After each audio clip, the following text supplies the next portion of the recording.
Ang mga many vlog for today's videos nga ni gali i-share ko nga ni gali ni siya pero bagong tanan nagtura na nga ni gali sinda dida.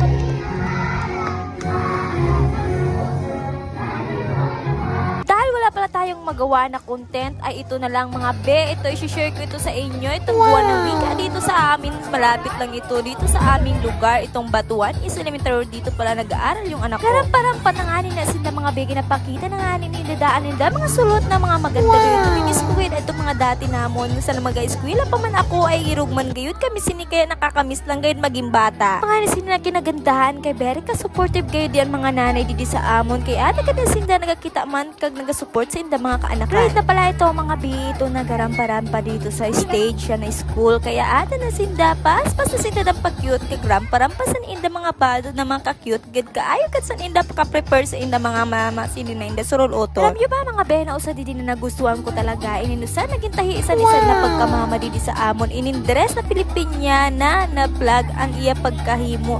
Pero grabe kaganda kag na-amaze kid ako sini kay grabe kapagal sini pagtahi pero adi sulit na sulit man kay parampasan iya bata.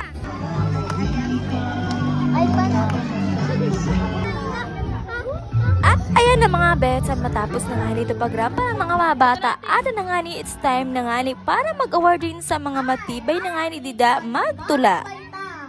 Dahil dyan, meron kayo 100.